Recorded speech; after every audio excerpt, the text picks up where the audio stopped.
ಆತ್ಮೀಯ ವೀಕ್ಷಕರೇ, welcome to my YouTube channel Raju Hosamani. ಇವತ್ತು ಲಾಗ್ ಬಂದಿರೋ ಉದ್ದೇಶ ಏನಂದರೆ, ವೀಳ್ಯದೆಲೆ ತೋಟ ಯಾವ ಥರ ನಿರ್ವಹಣೆ ಮಾಡ್ತಾರೆ ಅಂತೇಳಿ ಅದ್ರ ಬಗ್ಗೆ ಸ್ವಲ್ಪ ತಿಳಿಸ್ಕೊಡೋಣ ಅಂಥೇಳಿ. ಗೆಳೆಯರೇ ನೋಡಿ, ಇದೇ ವೀಳ್ಯದೆಲೆ ತೋಟ.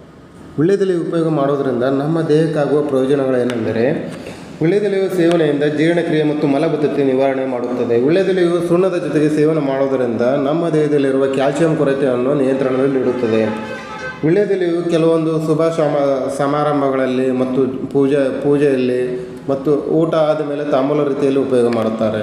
ಇದನ್ನು ದೇವರಿಗೆ ಅಲಂಕಾರಿಕವಾಗಿ ಕೂಡ ಉಪಯೋಗ ಮಾಡುತ್ತಾರೆ. ವೀಳ್ಯದೆಲೆಯ ಹಾರ ಕೂಡ ಮಾಡುತ್ತಾರೆ. ಇದು ಸಣ್ಣ ಮಕ್ಕಳಲ್ಲಿರುವ ಕೆಮ್ಮು ಮತ್ತು ಅಜೀರ್ಣ ಸಮಸ್ಯೆ ಇದ್ದಲ್ಲಿ ಈ ವೀಳ್ಯದೆಲೆಯ ರಸವನ್ನು ಉಪಯೋಗ ಮಾಡಿದರೆ ಆ ಸಮಸ್ಯೆಯನ್ನು ನಿವಾರಣೆ ಮಾಡಬಹುದಾಗಿದೆ. ವೀಳ್ಯದೆಲೆ ತೋಟ ಸುತ್ತಮುತ್ತಲು ಬಾಳೆ ಗಿಡವನ್ನು ನೆಡುತ್ತಾರೆ ಮತ್ತು ಇದು ಎಲೆ ಕಟಾವಿನ ಸಮಯದಲ್ಲಿ ಅತಿ ಅವಶ್ಯಕವಾದ ವಸ್ತುವಾಗಿದೆ. ಈ ಪೆಂಡಿ ಮಾಡಬೇಕಾದ್ರೆ ಇದರ ಅವಶ್ಯಕತೆ ಅತಿ ಮುಖ್ಯವಾಗಿದೆ. ತದನಂತರ ಬಾಳೆ ಗಿಡವನ್ನು ನೆಡುವುದರಿಂದ ಬಾಳೆಹಣ್ಣು ಕೂಡ ಮನೆಗೆ ಸಿಗುತ್ತದೆ. ರೈತರಿಗೆ ಹೊರಗಡೆ ತರುವಂಥ ಅವಶ್ಯಕತೆ ಇರುವುದಿಲ್ಲ. ಹಾಗಾಗಿ ನಿಮ್ಮ ಹೆಸರು? ನಮ್ಮ ಹೆಸರು ಮಹೇಂದ್ರ.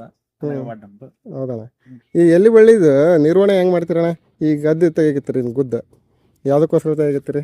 ಇದು ಎಲಿ ಬಳ್ಳಿ, ಇದು ಇಳುವ ಸೀಸನ್. ಮೂಡುಗಾಳಿಗೆ ಶೀತಗಾಳದಿಂದ ಬಳ್ಳಿನ ಇಳ್ಕೋಬೇಕು. ಇಳ್ಕೆ ಅಂದ್ರೆ ಯಾಕಂದ್ರೆ ಮುಂಡು ಮೇಲೆ ಹೋಗಿದೆ, ಅದ್ರ ಮೇಲಿಂದ ಕಟ್ಟಕ್ ಆಗೋದಲ್ಲ. ಇಳ್ಕೆ ಅಂದ್ರೆ ಮತ್ ಅದ್ರಲ್ಲೇ ಕೆಲವೊಂದು ಚಿಕ್ಕಳು ಹುಟ್ಟವು. ಚಿಕ್ಕಳು ಹುಟ್ಕೊಂಡು ಮತ್ತೆ ಅವನ್ ಕಟ್ಕೊಂತ ಹೋಗೋದು, ಹಳೆವಾದವ ತೆಗಿಯೋದು, ಹೊಸ ಕಟ್ಕೊಳ್ಳೋದು. ಈ ತರ ನಿರ್ವಹಣೆ ಮಾಡ್ಕೊಂತ ಹೋಗೋದು. ಇದು ಗುದ್ದು ಎಷ್ಟು ವರ್ಷಕ್ಕೊಂದ್ಸರಿ ತೆಗಿತಾರಣ್ಣ? ಇದು ವರ್ಷಕ್ಕೊಂದ್ಸರಿ ಇದೆ. ಹೌದಾ? ಯಾವ ಸರಿ ತೆಗಿಲೇಬೇಕು.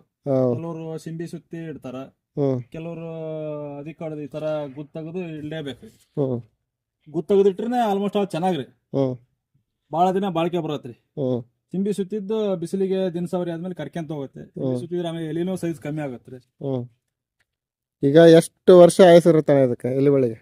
ಇದು ಯಾವುದೇ ರೋಗ ಬರ್ಲಿಲ್ಲ ಅಂದ್ರೆ ಹೆಚ್ಚು ಕಮ್ಮಿ ಒಂದು 50 ವರ್ಷನಾದ್ರೂ ಇಟ್ಕೋಬಹುದ್ರಿ. ಮತ್ತೆ ಏನಾದ್ರು ಈಗೆಲ್ಲ ಸರ್ಕಾರಿ ಗೊಬ್ಬರ ಯೂಸ್ ಮಾಡ್ತಾರ. ಕೆಲವೊಂದು ಪ್ರಕೃತಿ ವಿಕೋಪಗಳು ಬಾಡಿಗೆ ಅಂತಂದಾಗುತ್ತೆ, ಬಡ್ ರೋಗ ಅಂತ ಬರ್ತತಿ. ಆ ತರ ಬಂದಾಗ ಇರೋದಲ್ರಿ, ಒಂದ್ 5 ರಿಂದ 6 ವರ್ಷ.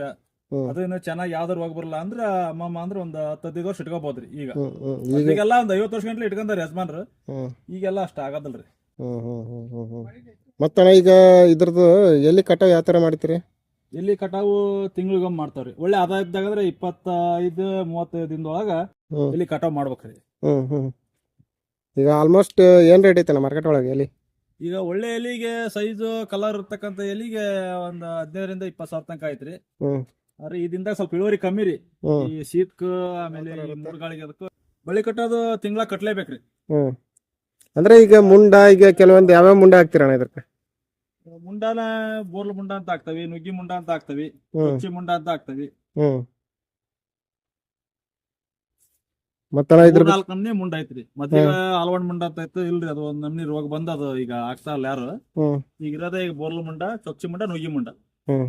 ಆಲ್ಮೋಸ್ಟ್ ಈ ಪ್ರದೇಶದೊಳಗ ಅನ್ಗೌಡಿ ಒಳಗೆ ಜಾಸ್ತಿ ಬೆಳೀತದೆ ಎಲಿನ. ನಮ್ಮೂರ ಇದು ಹ್ಞೂನ್ರಿ, ಎಲಿ ಬೆಳೆ ಪ್ರದೇಶನ ಇದು. ಮತ್ತೆ ಇದ್ರಾಗೆಲ್ಲ ಏನು ನಮ್ಮೂರು, ಬೆಳ್ಳೂಡಿ, ಬಾನಹಳ್ಳಿ, ಶಿವನಹಳ್ಳಿ ಜಾಸ್ತಿ ಹೆಚ್ಚಾಗಿ. ವೀಕ್ಷಕರೇ, ಈ ವಿಡಿಯೋ ನಿಮಗೆ ಇಷ್ಟ ಆಗಿದ್ದಲ್ಲಿ ಸಪೋರ್ಟ್ ಮಾಡಿ, ಲೈಕ್ ಮಾಡಿ, ಸಬ್ಸ್ಕ್ರೈಬ್ ಮಾಡಿ, ಬೆಲ್ ಐಕಾನ್ ಬಟನ್ ಒತ್ತಿ.